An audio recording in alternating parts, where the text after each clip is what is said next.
Hello, and welcome to Bangladesh Feminist Oral History Project, an initiative by Bangladesh Feminist Archives. I'm TanviRonoy, an academic, author, archivist, and activist, and I'm honored to host today's conversation. This project is dedicated to preserving the voices of feminists who have shaped and continue to shape feminist and social justice movements in Bangladesh. Through these conversations, we aim to document their journeys, challenges, and contributions, ensuring that their work is archived for future generations. For this episode, we are honored to feature Madhuri Kibria, a human rights and climate justice advocate whose work spans multiple countries, including Bangladesh, Canada, Australia, and the United States. Over the past 4 years, she has worked in development and policy research, communications, and reporting with organizations such as UN Women, the Nature Conservancy, and various NGOs in Bangladesh. She currently serves as the project manager for the Global Impact Fellowship at BacharLorai, a Canadian youth-led social impact agency focusing on youth leadership, advocacy, and sustainable development. Madhuri's research has explored women's rights and autonomy, gender-based violence prevention, sexual and reproductive health rights, and improving access to justice for marginalized communities. She holds an MA in social sciences from the University of Chicago and a double degree in arts and criminology from the Australian National University. Today, she will share her journey as a feminist researcher, advocate, and policymaker, reflecting on her work in gender justice, climate activism, and social transformation. So, Madhuri, let's begin with your journey. First inspired you to work in human rights and feminist advocacy? Thank you so much for this question. And thank you so much, Sanveer, for having me. I was just thinking that my contributions to the feminist landscape in Bangladesh is really not a lot. I feel like I've done some research, but there's so many names out there who have stayed in Bangladesh and done a lot more work. So I respect them so much, and I hope to someday do more of that too. So yeah, I think growing up in Bangladesh, and I hope that this is now changing with our generation, but I didn't really have the right words to describe or identify the things we were experiencing. Being treated differently to men, being looked at or touched inappropriately, someone taking a little too much interest in you, how people shamed you for your appearances. I think these are things we experienced, but it was normalized and never seen as something that we should have an objection to. And all you really had was a feeling that something wasn't right. But I also grew up with two brothers, and I was actually very lucky to grow up in a home where I was never made to feel like I had less potential or importance than them. I think a lot of women are not that lucky. So I didn't really know what I was looking for. And when I moved to Australia and started university, I actually majored in criminology and psychology because I thought that I would be a lawyer. But then I remember very distinctly my very first gender studies class when things started to click. And I finally had the vocabulary and the ability to think about my past experiences, particularly experiences of violence that I had faced or had seen other women experience. And the need to talk about gender-based violence and domestic violence, I think, resonated with me on a really deep level. And with time, I think it became really clear to me that this is what I wanted to do with my career, just at the intersection of criminology, gender, and psychology. And I think it's just because the injustice that I noticed started to bother me so much. I really couldn't live with myself, and I really couldn't live with being silent about the insidious ways that like the patriarchy works, both in Bangladesh and in the West. I've just never been the kind of person to like do a corporate job because I'm making money and that's it. Like I felt like I really needed something meaningful to do. And I don't know. I don't even know when it started, but it really felt like the right thing for me. And I think people in Bangladesh always have the impression that are better in the West, which it is in a lot of ways. But I think we're also all seeing all the ways that it isn't now as well. I think even though cultural and religious beliefs are different in different places, I think at the core of it all is just man's inability to give up power and control. And yeah, I think every single day, all the things that we're seeing, all the news that we're seeing, I just don't feel like this work will ever stop being important. Yeah, on a personal and, generally political level as well. Thank you so much for that lovely answer, Madhuri. We would love to hear more from you. So how have your personal experiences and academic background shaped your commitment to gender justice and climate activism? Yeah, so I think the very real first instance that I can think of, and I think it's kind of relevant right now, is when I was 13, so I was pretty young, I actually was selected for the Bangladesh national women's basketball team. And that was a really important moment for me, not just because of that achievement, but because I actually thought about how we were treated differently from the men's team.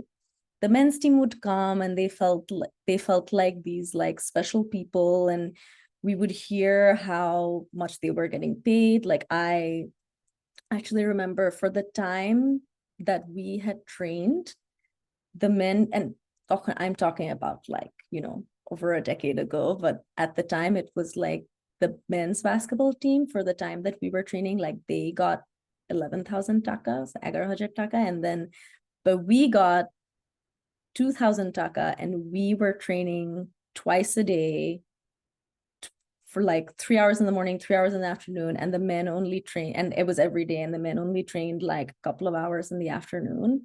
And they were getting paid so much more. They just had better privileges. They were being helped a lot more with just tournaments. They had more opportunities. And I think that was really when I started realizing like something is wrong, and I don't know why that. And this ties into like how I grew up, right? Like, I was never made to feel in my household that I shouldn't have the same things as my brother. And so I think it was really eye-opening at that moment. But then there were other experiences. Like, I went to music school and I was really young, like I was in class 6, and I started being stalked by a guy who was much older than me. And no matter how much I talked about it, it didn't seem to matter. I just kept being told to like go back because I had to sing, but I was genuinely scared. And it finally went too far when that person found my phone number, started calling my house. So I think a lot of these experiences from a young age, so from when I was like 11 to 13, I don't know. I think I realized all of these things so much later in life, and what was wrong with them. And I think with the basketball as well, now if we're thinking about the Bangladesh women's football team and all the things that have been happening over the last few weeks, I think it's astonishing that like more than half of the team were trying to stand up for their rights and for having like whatever experiences they were having in their team being done by a white man. Nobody seemed to care about it because everybody seemed to think that this white man's opinion and him training the women was more important than what the women wanted. So I think generally, like the way that women's sport was treated in Bangladesh, although it may seem small compared to a lot of the things that happen in the country, it was a really big part of my life. So yeah, I think that was the beginning. And then once I went to Australia, I think my education really showed a lot, but also the way that sexual assault was treated on campus. I was the women's officer at my residential hall, and every year there would be a campaign for a week where people would talk about the prevalence of rape on campus. And there were trainings, there were conversations. I had to deal with a lot of women who had experienced sexual assault. I myself experienced violence as well when I was like young in university. So I think in every part of my life, violence or like some form of gender-based violence was present, but it just manifested in different ways. So I think in university, it was campus rape and violence. And then moving on, when I finally went to, I left Australia and then I moved to Vancouver. And that's where I started working at, I started volunteering overnight at the Vancouver Rape Relief and Women's Shelter, where I would take phone calls of women who were experiencing violence. And that was the emergent, like they would call this line. So it was like firsthand having to speak to these women who just experienced something horrible, helping them find shelter at the time. I think in Canada as well, the difference in class opportunities and the structural violence faced by Indigenous women here, that was the first time that I really saw all of that. A lot of the women who were experiencing violence on the street and calling the phone line were Indigenous women who were a product of residential schools, who now didn't have any money or a place to live and maybe were abusing substances because of that's how their life had become. And then when you're trying to call shelters, some shelters won't accept women who are using substances. Then you have to call more shelters to find them a place which is suitable for them, and they're all full. And where does that woman go? How can you get her a taxi where she is? How can you get her to the hospital? Once you're at the hospital, who's going to help her with the rape kit? I think all of these things, right? It's so connected and intertwined, and I get very upset. I think everybody gets really upset. So I think just being upset about these things is what made me want to do this kind of work, because it just, the more that I worked in it, I also saw that there's just very little avenues for like help and recourse for women. And when it's there, and I mean, we might talk about this later, when it's there, like the police aren't really helping these women.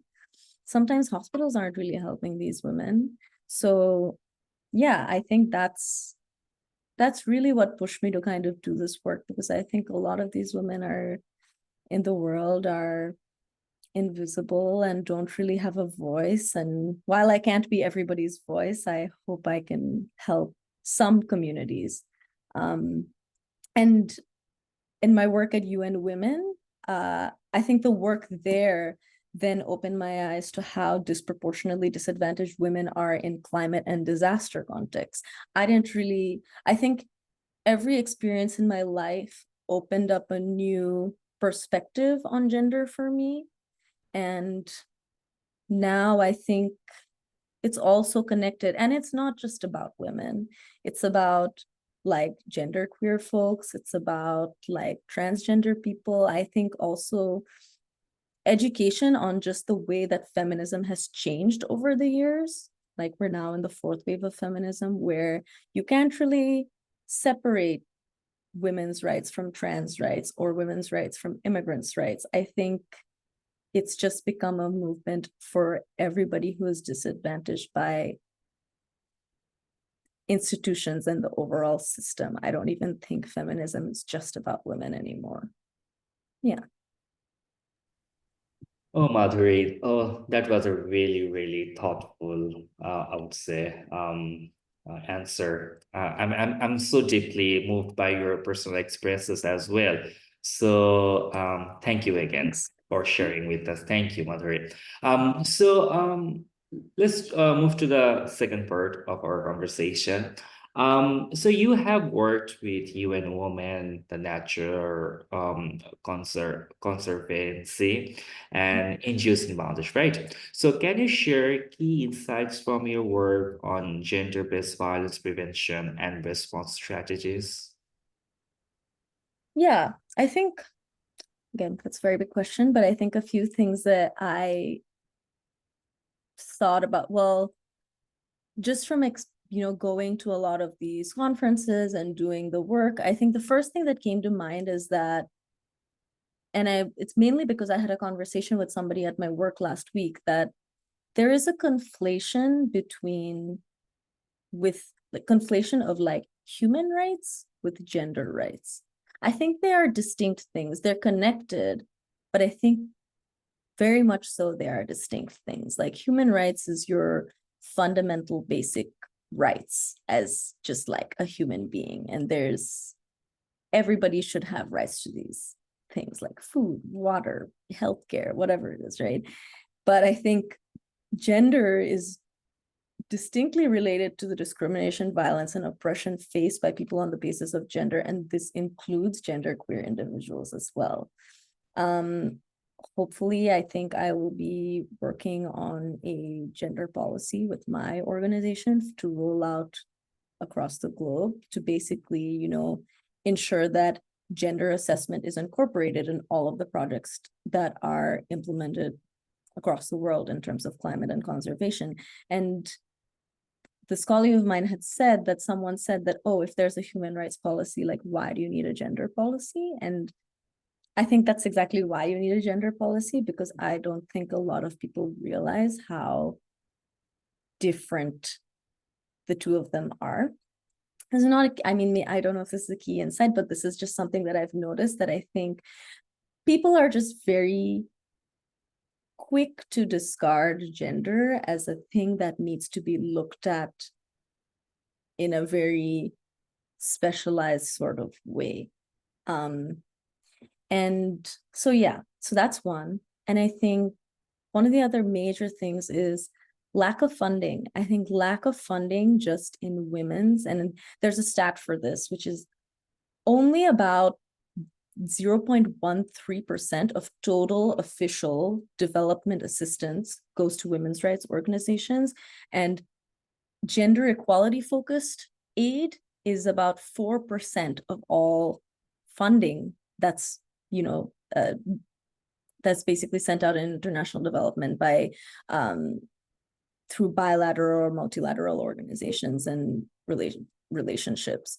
And you can compare this to global military spending, which was 2.2 trillion in 2023.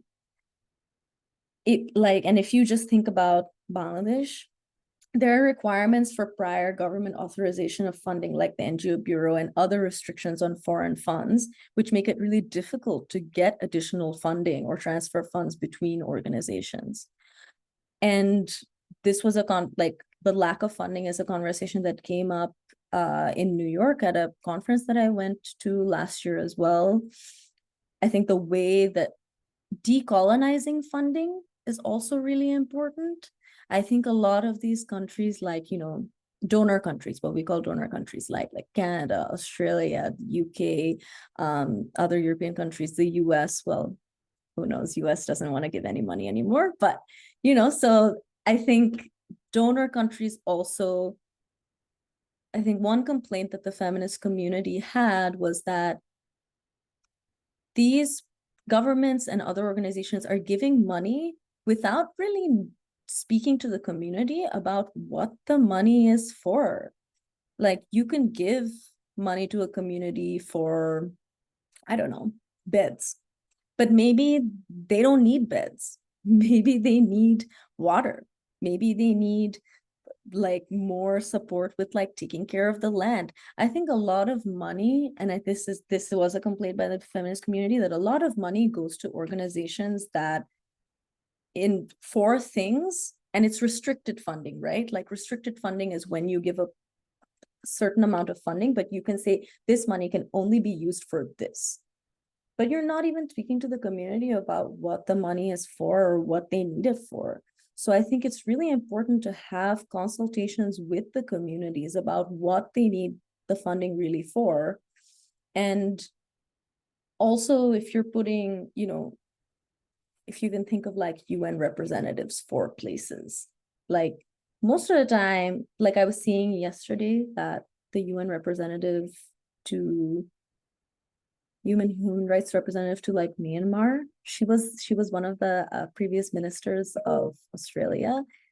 Is this person really equipped to understand the cultural landscape or like the context of what is going on in Myanmar to like make the right decisions? So I think also the people in the positions of power who are making decisions about places and money also need to be the right people. And I won't say much more, but if you just think about like from a justice lens, I think there's just a general lack of care and regard at an institutional level. If you think about domestic violence and rape reporting, where does one go when you've experienced such things? You go to the police, you go to campus, you go to community members. Most of the time, women are shamed, doubted, asked if they're sure that's what happened, told to be quiet and whatnot. And I think there's just a broader culture of impunity around men who commit such crimes. And I frankly don't understand why that is and who, like, why people protect these men and why they think that women deserve to go through these things or, do not deserve the help. I mean, it's a sickness, really. And so many men are not even willing, and forget willing. I think they don't even have the capacity to recognize their privilege and the deeply ingrained misogyny through which they see women and the world. Same with like abortion care. There's a bunch of white men and women making decisions about what other women should do with their bodies. And I wrote a policy brief during my master's on abortion care in the US. And, women are having to travel like states. Women are having to travel multiple states to get to somewhere where they can get abortion in the US.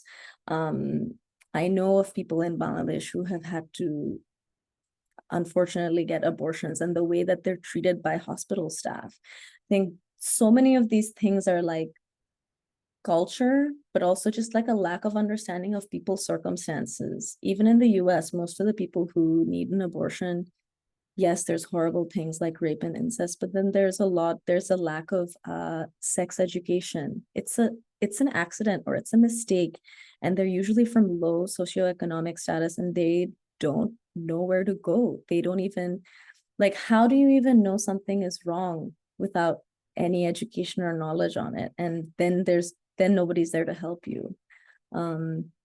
Even with like some of my research has been on menstrual health. Just the shame and stigma around menstrual health is so like extreme. There was a practice in Nepal which is outlawed now, which was called chaupati, which basically, if for the week that a woman was on her period, she would have to live in a little hut outside of her home, separate from everybody. Yeah, it's illegal now, but there's parts of the country where it still happens. I think that's a lot of women are treated that way in a lot of different countries as well. So I think, yeah, I guess the last takeaway is just education. There is a lack of education and there's just a lack of willingness to learn about these things. And it's quite scary because I think now saying these things to women or thinking these things about women or LGBTQ people, I think it's normalized because there's politicians and key political figures and policies that are now being, rolled out, that if a person is secretly thinking about some of this at home and then their policy rolls out, it's like validated, right? Their thoughts, they just think that, yeah, that's right. This is how things should be. So yeah, that was a rambling answer as well, but I think these were some of the takeaways. Well, Madhuri, thank you so much. I appreciate your answer. So then, how do you see rights-based sustainable development intersecting with feminist movements, particularly in Bangladesh? Yeah, I think a lot of the NGOs that are doing work in Bangladesh, like I've been lucky to work with some organizations such as Nature Conservancy or Blast. I think there's a lot of really qualified people, and also just big names in like the Bangladesh overall feminist movement. And I think there's other organizations like Bonnishika or Kotha that are doing great work too with younger people. And a lot of the women who are doing this kind of work are doing, it's basically rights-based sustainable development work, right? Like, what is rights-based sustainable work? But it's putting the rights of human beings first when you're designing programs, when you're implementing programs. And I think a lot of the NGOs and civil society organizations are doing a lot of this important work. And the bigger organizations, the international organizations with the funding, with the resources and the power, like UN or CARE or ActionAid, how these organizations can partner with a lot of these CSOs can change the way that programming is, because these civil society organizations, or CSOs, as I was saying, they're closest to the community. They understand what is happening with the community. They understand the cultural context. Maybe they understand the local dialect or the language. If the bigger organizations that have the money and resources are able to partner with them and exchange knowledge and work with them together, the impact can be so much greater. And I think that's the problem, right? Like, a lot of CSOs are struggling. They know what needs to be done, but they don't have the resources. So how can the organizations that are bigger help the ones that are smaller and work with them? And also, just, I think, the government, I mean, obviously Bangladesh right now is going through like a major transition, and there are so many issues that are happening in the country. But I think when people are asked like, what is the situation, it's like law and order. It's like, yeah, but when we say law and order, there's sexual assault happening all the time. There have been some really horrible cases in the last few days. The government isn't really talking about it. I think there's a lot of things that the government is not talking about. And I think that's a general trend, I think, with governments globally right now. A lot of the things they talk about are just the distractions. They're talking about the things that they think you should be caring about, like a trans person needing to use a bathroom versus like children not having food at schools. I think a lot of the things that they're saying are the real problems, are just a distraction from the things that are really going on. So yeah, I think if the governments and multilateral institutions like the UN or other major institutions with the money or resources, if they can work with communities, if they can work with community-based organizations, civil society organizations, hopefully the impact on sustainable development can be much greater. Thank you so much. Really, really thoughtful answer.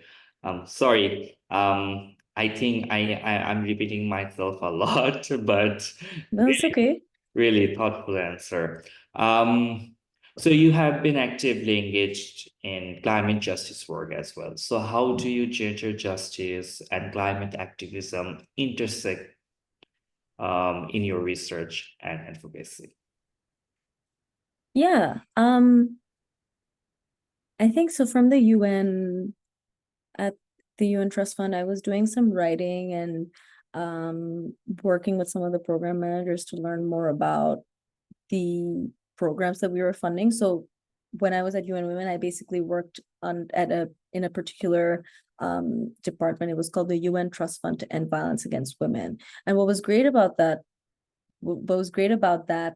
department team, whatever you want to call it, is that it's a trust fund, so they actually provide grants with a major focus on women's rights organizations and civil society organizations in countries all over the world.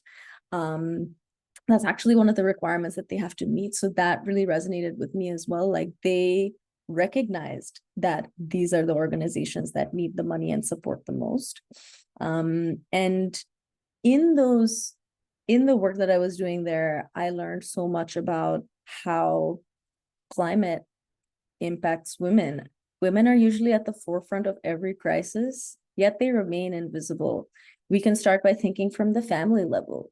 They're the carers in the family. Once the money comes in, they're the ones making the food, feeding everybody for sustenance. They're also the first people to give up a meal to feed others. That was something that was happening in COVID, during COVID, especially in Bangladesh as well, which some of the research that I had done had showed. When faced with a crisis, it's usually the men who migrate and leave behind the women to take care of everything there. So they face the brunt of the crisis. Women are also the ones who are fetching the water from usually far away places for drinking and washing. And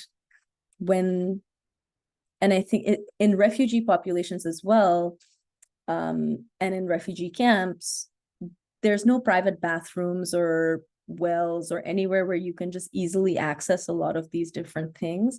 So you're having to walk really far away, and then you're vulnerable to violence or some sort of, gender-based violence attack on the walk, or because you're very far away from everybody else, is in the dark by yourself because you need to go get water. So I think there's a lot of these little things that people don't realize that women do, especially in crisis, that happen. And I think now we're seeing more of that, and we're seeing more research on it. And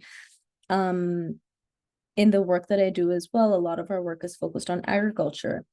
And when you think about agriculture, globally, women farm about 43% of agricultural land, yet they own 11 to 14% of the land that they farm.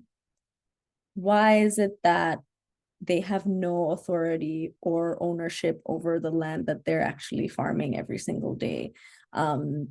A lot in Bangladesh as well. There's a very great organization. They're called Badhaban Shangho.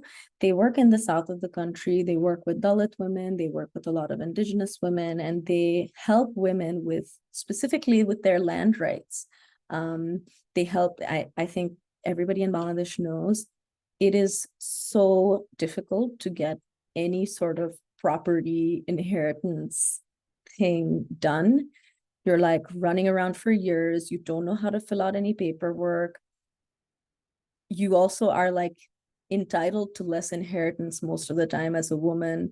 And in places like Chittagong Hill Tracts, or, other parts of the country in the south where there are lots of indigenous populations, there's land grabbers. There's people who have power, who you could be the custodian of the land, or you could be the owner of this land, but you have no authority over this land because someone else with more power can come and just take it from you.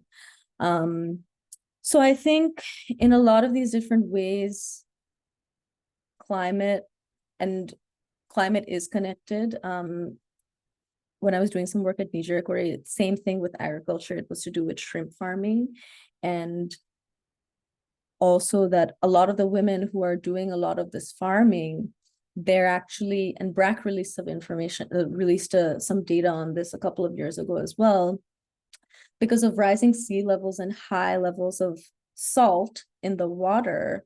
A lot of the women who are farming and like doing a lot of the work on the land, they're like standing in this water, and it's causing skin problems. It's actually causing problems with their uterus as well.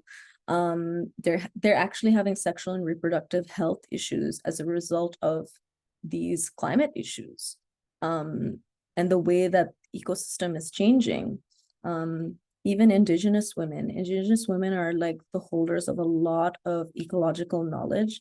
And I think, like, especially at the Nature Conservancy, we try to elevate traditional and indigenous knowledge of like the land. And so it's really important to remember that, and a lot of indigenous communities are matriarchal. So it's really important to recognize women's roles in this sort of work. And also just the role of other people who are generally disadvantaged, like Indigenous women or Indigenous peoples. So yeah, I think, as I said earlier, the feminist movement is not really just about women. It's also about all these people who are historically disadvantaged. I think it's all, yeah, I think everything is all connected. Climate, gender, politics, money, whatever it is. I think it's all connected by this invisible string, and people are hopefully starting to realize how it's all connected. But yeah. Thank you. You have answered a lot of, I think you have answered a lot of questions I do have, like for like in future, Okay. but then again it's fine, absolutely fine. You covered it up, so that's good for my side then, right? Yeah, it could be shorter. Again, yeah. So as the project manager for the Global Impact Fellowship at BacharLorai, you work with young advocates and leaders, right? So, how do you see youth activism shaping the future of feminist and social justice movements? Yeah, thank you for that question. I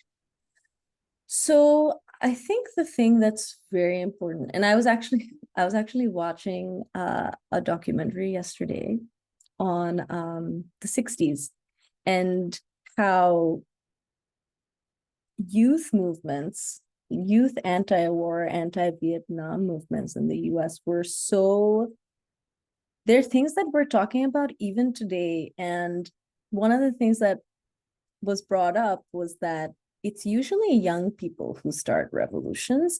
And I think it was the same for Bangladesh recently as well, right? It was a student movement, it was youth led. And I think it is so, I don't think this has been the case for in history, and I don't think it should change or it will change. But young people are just, they're educated, they're able to understand the connection between different things. And what's really great is they're usually unafraid. They don't have there's not a lot of strings attached. And I think young people now, with the power of social media, with the way that they're realizing how community matters, the way that they're actually waking up to a lot of the injustices that are happening in the world, this will hopefully fuel the way that they work in the next decade or so, for sure. Even when we think of like the way that we're talking about climate now is only because young people started doing the climate protests a few years ago and started talking about how climate's going to affect them, because they're worried about the world that they're going to have to live in even after their parents are gone, right? So I think as long as young people still continue doing the work that they're doing and continue voicing their concerns, thinking of innovative ways to do for different things. There's so many young people now talking about AI and digital equality and just digital access in general. All of these things, I think it's only possible for young people to think about these things because they're so much more with the times than the older generations. And I think the young and the old generations should definitely work together, because without the shift in mindset, a lot of policies and things, decisions that people who are older are making will not be able to be changed. So yeah, in terms of how I see youth activism shaping the future, youth activism is what shapes all of these social movements. I don't think any of this would happen if young people were sitting back and happy with the way that the things are going. So we're still seeing so many protests, constant protests about Palestine. We're still seeing so many protests about abortion care. We're seeing protests on decisions that the US government is making. I think, yeah, public protests are so important because I think, and the more that people do it, the people are able to see just the sheer number of people who don't agree with the things that are happening in the world. And there's so many programs, there's so many fellowships, and I think the more that young people actually pursue these opportunities and are able to talk to other young people who are like-minded and who also care about the same things, if there's solidarity between young people, that's like the most important thing, right? You need to have solidarity between everybody in order to have like a powerful movement.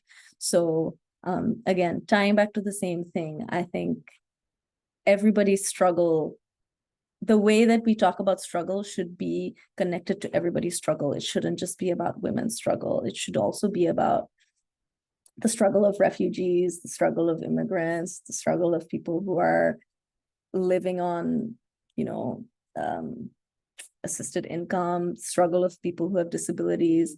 I think there's so many people suffering, and it's really important that there's solidarity and recognition of each other's suffering. So. Wow, that was a really beautiful answer. Thank you, Madhuri. So you lived and worked in multiple countries. How has your transnational experience influenced your perspective on feminist activism and policy work? Yeah, I think the I think the difference there were, I don't know about difference, but I think there's actually more in common between what's going on in the different countries than people realize. I think, yes, there's more. Yes, let's just talk about Canada, right? It's more developed, or women have more opportunities or can work better jobs. But I think there's a lot of things that are still very similar. The way that like, Indigenous people are treated in Bangladesh, the way that Indigenous people are treated here, the way that, in the US, maybe the way that women are provided healthcare maybe is like, I think there's a lot in common between the countries than people realize. But yeah, I feel like there's way more in common than people realize. But also, I've been really here, people actually appreciate different perspectives, which has been really rewarding. I think the fact that I've had lived experience in Bangladesh, it's something that's viewed very positively in countries like the US or Canada, because people are starting to realize how much colonialism and the way that they view other countries is just wrong. And yeah, I've been lucky to be in so many different spaces in so many different countries, and also been in spaces where there are people from other countries that I've never experienced or known or met anybody from as well. Everybody's experience is so different, but as I said, I think the struggles are all the same. When I think about like a woman in Palestine who doesn't have access to healthcare because of the way that everything has been decimated, there is commonalities between a woman in Pakistan who was stuck in the middle of the floods a few years ago. They also just do not have access to hygiene, sanitation, menstrual care. Same with somebody in Palestine. The contexts are different, but I think the struggles are often the same. And I think people don't realize how similar everybody's experiences are in a lot of ways too, even in all of the difference. Yeah. Thank you. So what lessons can Bangladesh learn from global feminist movements, and how can local activism contribute to shaping international feminist policies?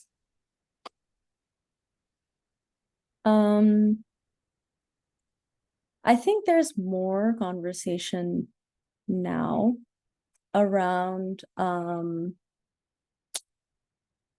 intergenerational collaboration. I attended like a panel earlier last year and which was basically, it brought together young activists now and some of the activists who have been doing this kind of work for many, many years. And I think because of this sort of like youth and older generation divide, there isn't a lot of I think people in Bangladesh as well, and I think in lots of places in the world, they're not seeing how older generations and young generations can work together. I think what was it called? Feminists Across Generations. That was in Bangladesh. That was such a great example of how people and feminist activists across different age groups can work together for a common cause or a common goal. And that definitely needs to continue, because that definitely needs to continue. Same with governments working with CSOs, or broader, bigger organizations working with CSOs. There needs to be more funding. There needs to be more funding on a community level. And then also just that there needs to be more education. It is really difficult though. I mean, mindset change is one of the most difficult things. But you have to be willing to speak to the people who don't agree with you as well. Making sure you're including religious actors in conversations about women's rights. It's really hard, and I think so many people are so stuck in their ways, but being able to be open to that conversation, being open to collaboration, hearing different perspectives is really important for the work that we're going to continue doing. And in terms of how local activism can contribute to shaping international feminist policy, I think there are, and it's the same, I think, with collaboration. There's a lot of feminist activists who are like me, or other people that I know who are living overseas, but they're connected to people who are working in Bangladesh or working in some other country. How can you kind of bridge connections between those people and the people that they need to talk to? How can you help them with providing them with the opportunities that they need? How, there was one organization that we had worked with from Pakistan. They had reached out to me because they were saying, I don't know a lot of people in Bangladesh, but I actually need to do some community consultations because we're creating like a toolkit on gender-based violence and climate crisis. So because they were able to connect with me, I was able to then go and connect them to other organizations in Bangladesh. So I think just really making sure that you're finding avenues for connection, but also as a feminist activist living somewhere else or in Bangladesh, being open to these connections, being open to hearing what other people are doing, finding out ways that you can help other people. I think it's very, very hard, obviously, to shape international policies, but if more awareness raising or activism or advocacy can be done to make a lot of these big international spaces more accessible, I think that's one of the big complaints, right? Like COP, CSW, all of these really big conferences where these important decisions are made. Somebody from like Chittagong doesn't have the resources or the ability to go somewhere like that. How can you make these spaces more accessible for people who really want to be there? How can you make internships more accessible? So many of these internships, and there's more work that's being done now on the UN, but so many of these internships are not paid. People who do not come from privilege do not have the ability to work an unpaid job for 6 months. And there are a lot of people who want to be in this spaces and who want to work in this, but at the end of the day, if only the people with money and privilege can be in these spaces, then what's changing? So I think more awareness raising and conversation around how these spaces are not accessible is also really important. Thank you so much for addressing the important, points of like how we can create, meaningful, I would say, connections throughout shaping international feminist policies. And I really do agree with you that like not all the people have the access to like to go to CSW, but CSW has become such a like a tipping point of like the Mm-hmm. um Decisions like a made. melting point of like feminist advocacy. But then again, it feels also such a like it's for the big people, right? Like Yeah.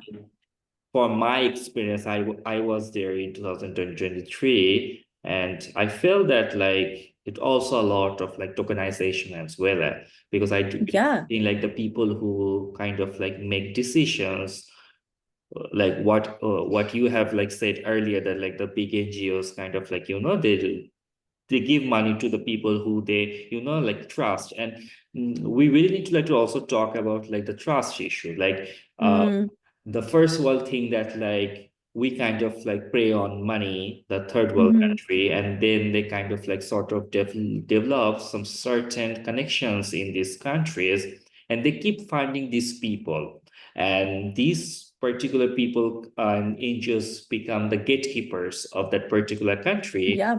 and they kind of like gatekeep those grassroots, like if they do have a personal yeah, Mm-hmm. relationship is good or not, or like there are so many things and stuff as well. um, For I sure. remember like I was in a panel in CSW. Mm-hmm. I don't know, someone was asking about like how we can like decolonize funding and stuff as well. And there's a lot of like people from the African region and as well South Asian Mm-hmm. region. And at some point I said that like like whenever I see an application for a fund, I feel like it's very purposefully made very difficult. I Mm. feel And that. long. And long. They're Okay. so long. Mm-hmm. Just because of like I do have some sort of like education, so I can go to Google and I can kind of like figure things out, right? Mm-hmm. How do you expect that like this form or Excel sheet, budget tallies and stuff as well, they're going to be done by any grassroots organization based in a Mm-hmm. rural area? They have to Mm-hmm. hire someone, right? So suppose I was being sometimes I Mm-hmm. help the hijapas and stuff as well, and sometimes, but then again, I don't have also the knowledge of like doing that, right? I also like, because of I have the privilege to like to know the language, or like kind of Mm-hmm. go to like various spaces, so I can help myself out and also help other hijabas and the people who kind of like help that. But that is not the so my I was like, I threw this question. I was like, do you really think that like you made this really hard, these applications, and now you're talking about like how it can be decolonized? So such a hypocrisy in that sense.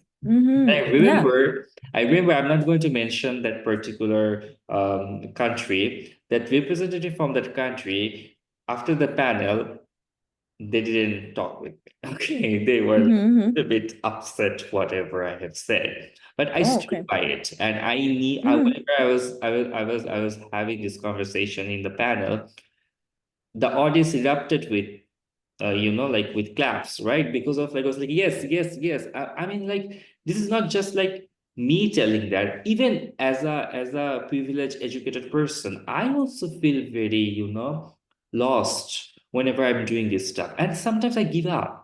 But then Mm-hmm. again, I do have the privilege to give up, but there are a lot of folks don't have the privilege to do that. So you folks talk about so much stuff about like, oh, we don't want to like to fund the biggest NGOs of your country. We want to go to Mm-hmm. the grassroots. Okay, but Yeah. you're not making a fair competition in that sense as well, because of like the big NGO people Mm-hmm. have the best people and the money to hire people Mm-hmm. to do these applications, but the grassroots organizations people don't have the That capacity need the to do money that. most. Yeah. And whenever you sit down with these applications, absolutely the big donor, big NGOs will get the money because they do have the more, the so-called, I would say, reputation and stuff as well. I'm Yeah. not declining that, like, there are a lot of grassroots organizations Mm-hmm. have the reputation of like, kind of like embezzle money or like, deal money here, there. And also that also have a different political perspective about that as well. I'm not going to go to that as well.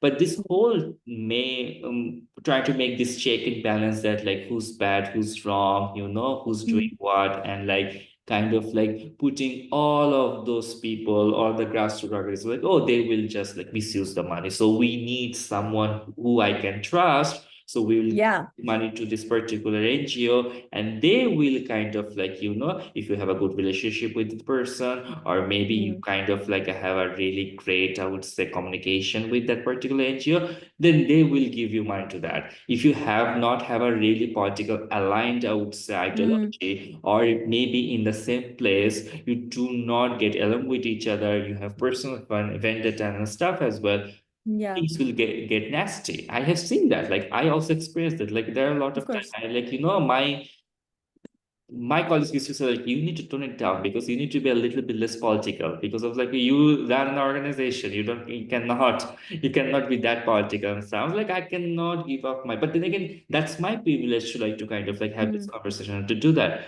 Yeah, I know so many grassroots organizers and like leaders, they just shut their mouths just because of they don't want to like to be cut off from the funds. Okay.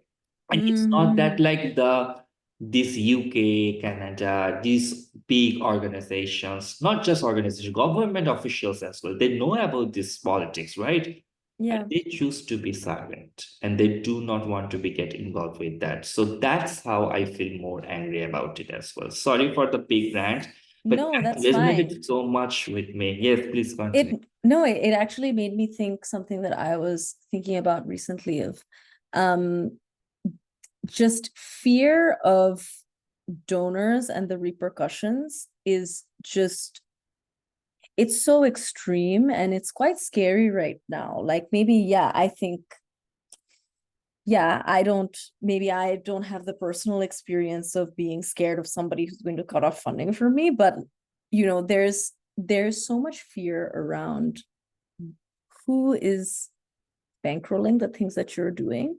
Um, this is it's slightly off topic, but well, no, not really. It's more about climate. But like yesterday, I was watching the Screen Actors Guild Awards that were happening like in Hollywood, and in my mind, like there was the fire in LA a few months ago, which I was, even though it was absolutely horrible what happened, a part of me was hoping that, oh, this is a big enough, important enough place where now maybe people will start thinking about climate. Maybe now people will start thinking about the threat of wildfires and how the right steps need to be taken for like disaster management or like reducing um, investment in oil and gas, whatever it is, right? All the big reasons why wildfires happen, forest management. But in the award ceremony yesterday, there was this little bit where they were like, the real stars of tonight's show are these people. And they showed like 3 tables of just like people from the LA Fire Department. And then the host said, I don't know what we could possibly do to repay you. Like, let us know. And in my mind, I was like, are you serious? Like, are you actually serious? All of the people in that room is quite literally sitting on millions of dollars. You don't think that you could donate to the LA Fire Service? Are you putting in any money for the communities who have lost their homes, who've lost their businesses, who now need money to rebuild all these buildings, who need money for their livelihoods? Money is a small thing, maybe, but it's not it's literally the only thing that seems to make the world go around. Like, all of these people have so much money, so many resources, and also just like the power to talk about these things because they have the platform to talk about these things. And they don't. They actually have the audacity to come to these spaces and say that they don't know what to do. Um, so, and I think the power that media also has in the way that they shape discourse and narrative around certain things, I think we're seeing that so much in the last year about with regards to Palestine, the way that news articles and the titles are framed are completely shaping the way that people are thinking about this crisis in a lot of ways. And the only reason that people are, I feel like, are somewhat educated and have their eyes open to what's going on is because of social media and the people who are actually talking about what's really going on social media. Social media is not a good source of news, but where do you go when your mainstream news is so skewed and presenting an image that is so not reflected in reality because they have donors and they have people in power who do not want people to believe a particular narrative. So yeah, again, this was not related to anything that you asked me, but I feel like No, you're fine. it's, It's absolutely, it's just performative activism everywhere. Okay. exactly, So exactly. like I'm not surprised. Okay. I really don't think like people right now where the world is just trying to like to go right now. I Yeah, I have it's, it's like there's so much of it is performative. And I think that's it. It really, I mean, it really bothers me. I'm sure it bothers so many people who see the real story behind a lot of these things. wrong people have wrong money. Yeah, yeah. Okay, People have a lot of money, so so we're moving to the last section of our so-called oral history interview. I shouldn't be saying so-called. But looking ahead, what do you see as the most pressing challenges for feminist activism in Bangladesh and globally? yeah. Um, I think in Bangladesh, well, first of all, I mean, education and behavior mindset change, maybe it's all kind of connected to each other. Um, Starting from the community up in terms of the way that what is like, what is an okay way to talk about women's rights?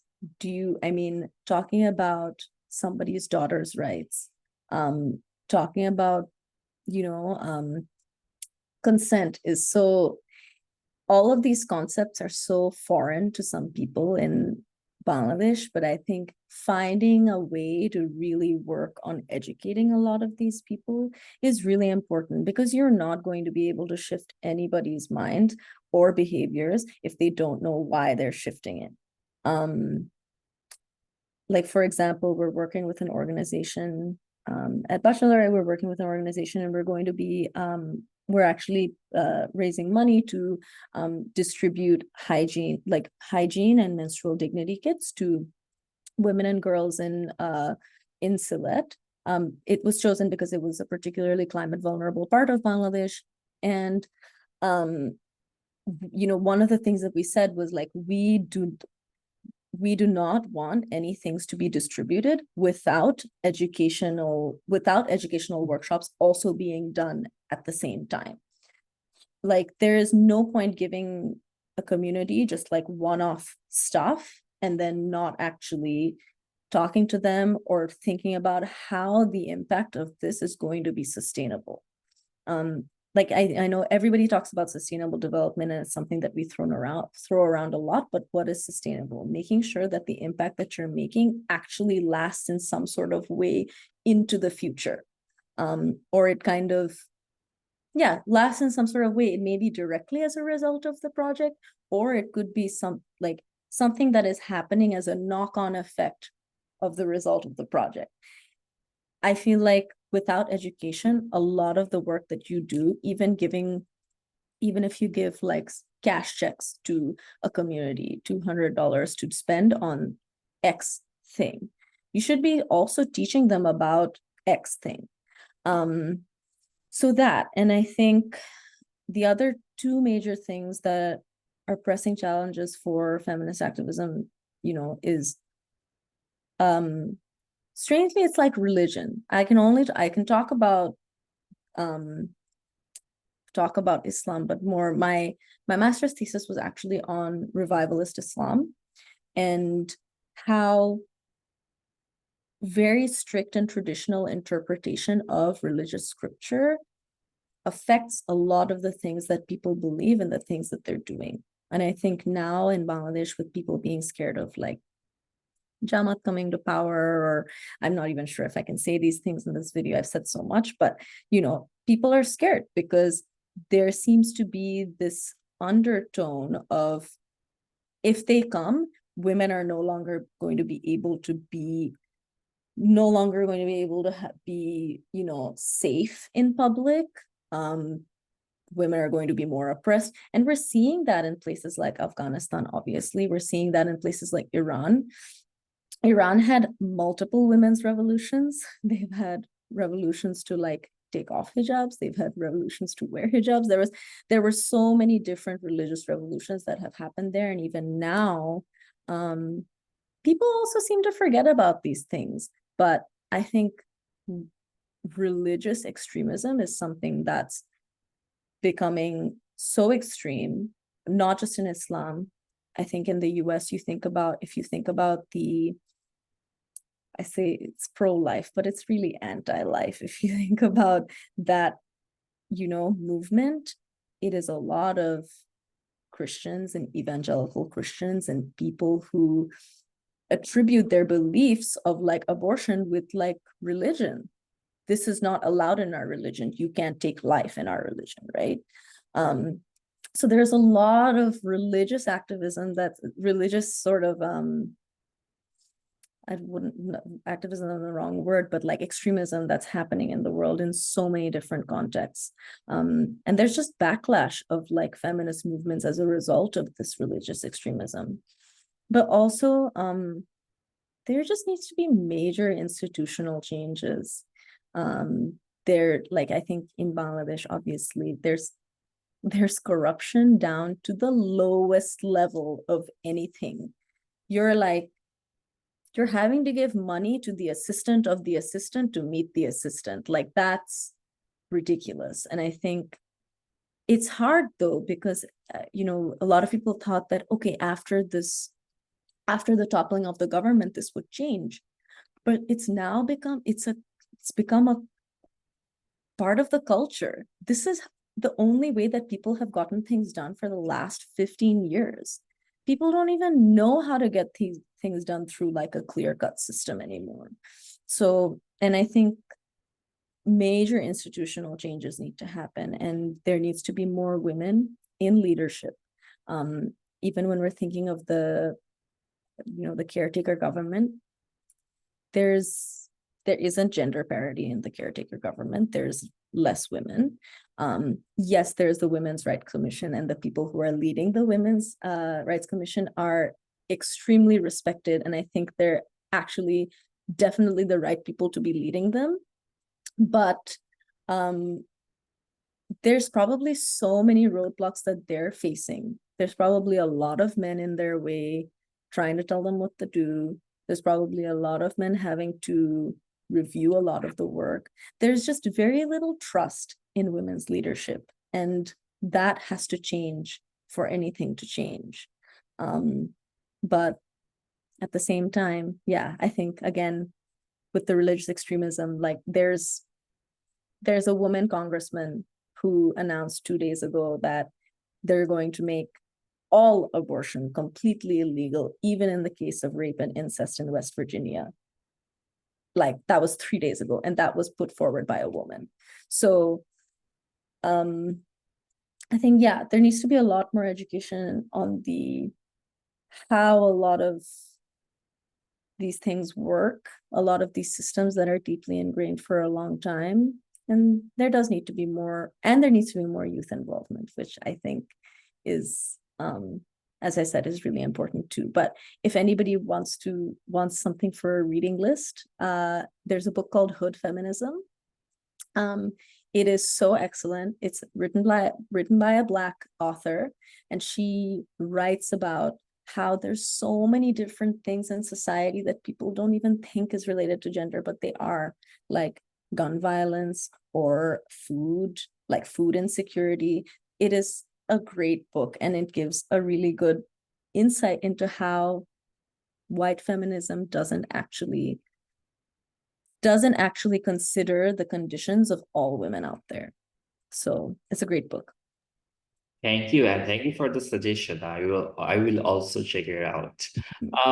So what advice would you give to young feminists and activists who want to create meaningful change in their communities?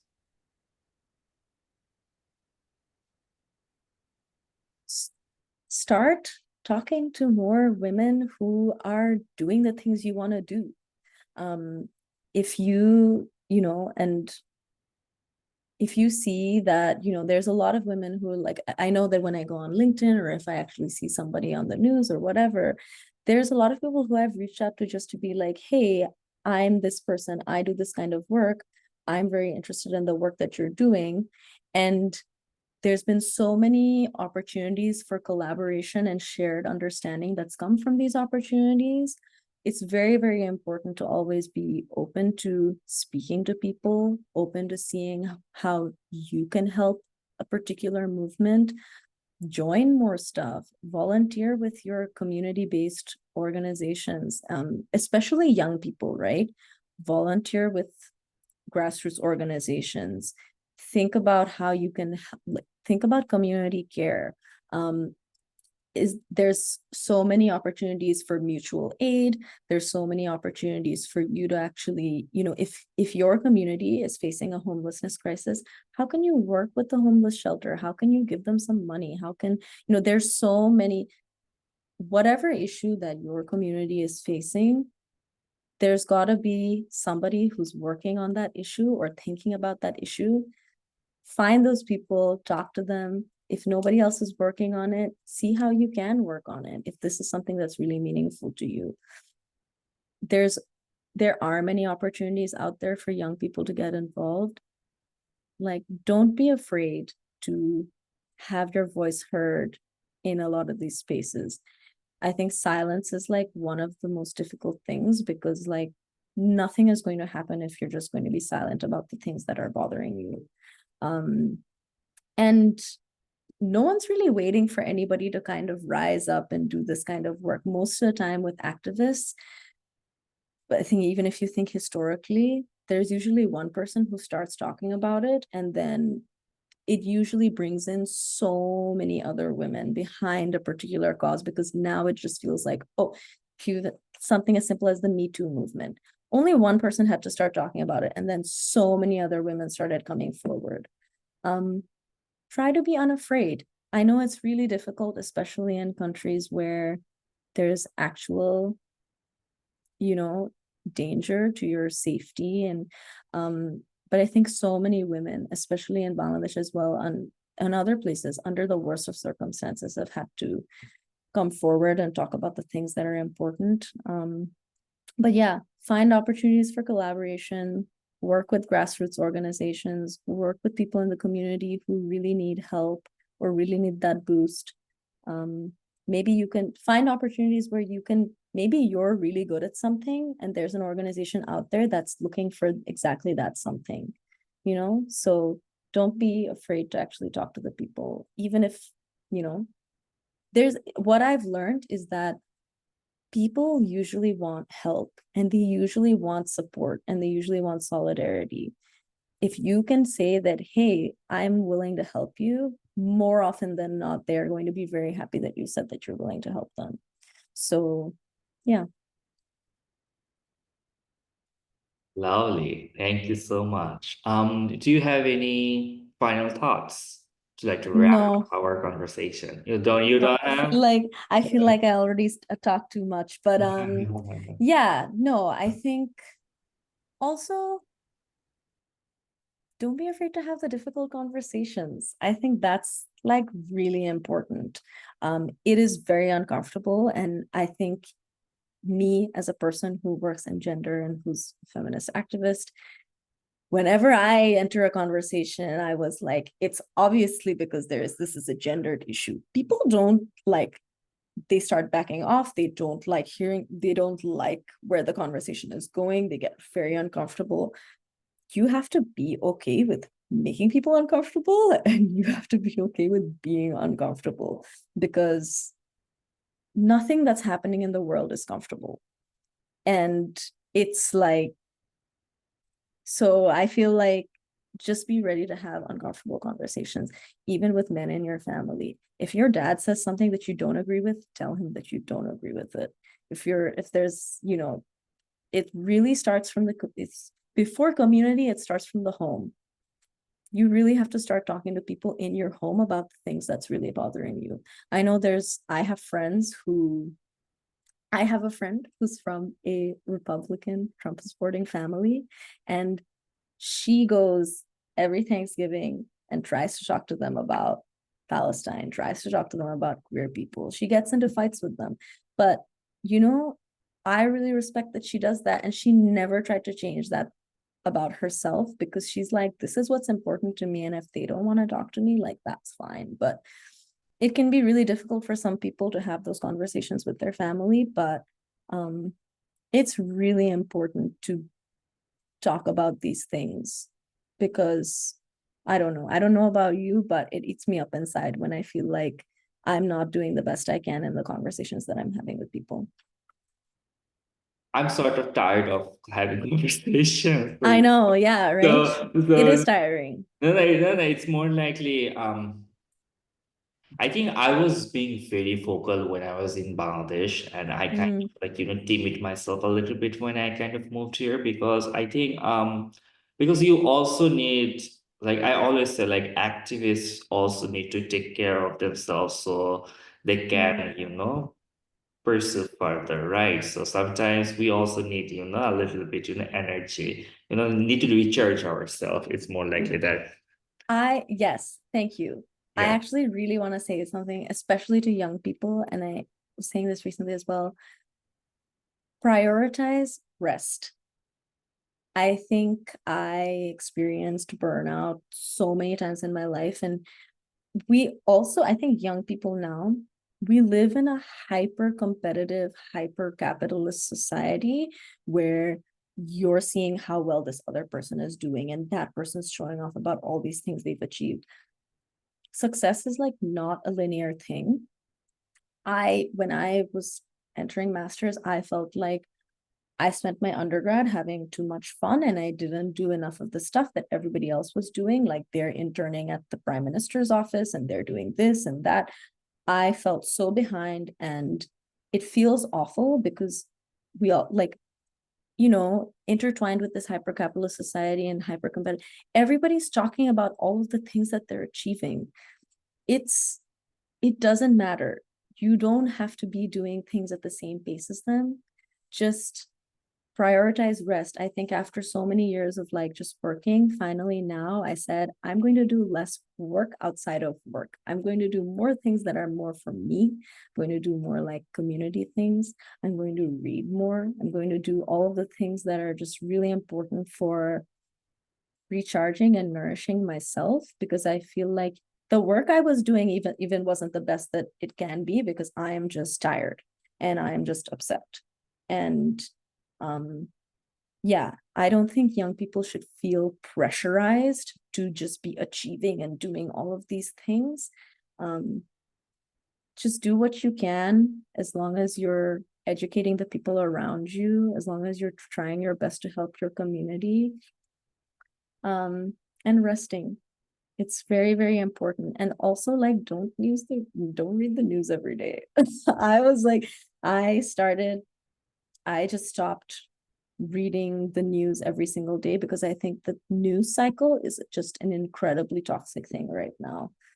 Yeah, find a platform where you're going to go and read the news. Just read that one. Don't be scrolling and reading. I think we're also just having a crisis of just like information overload. Um, there's never going to be like stuff that you don't need to read, but it's it's really hard. I know we have to be very in touch and attuned to everything that's happening in the world, but there's frankly just so much happening that it's really important to not be just looking at the news all the time, every day. So, Okay, thank you so much, Madhuri. It's so nice to have a conversation with you. Um, yeah. So Madhuri, thank you so much again, sharing your journey, your insights, and your vision with us today. Yeah, Your thank work you. in gender justice, climate activism, and policy research continues to push the boundaries of feminist advocacy, ensuring that marginalized voices are heard in policy research and activism. As part of the Bangladesh Feminist Oral History Project, your voice will serve as a valuable resource for future generations seeking to learn from and build upon feminist movements. Thank you to everyone who joined us for this episode. Don't forget to subscribe to the Bangladesh Feminist Archives YouTube channel for future episodes. Stay Thank tuned you. for more conversations with feminists shaping Bangladesh history and future. Thank you again, Mallory, and thank you Thank you so all for much. being part of this journey. Thank you. Yeah. Thanks so much for having me. This was great. Thank you. Thank you so much. Yeah.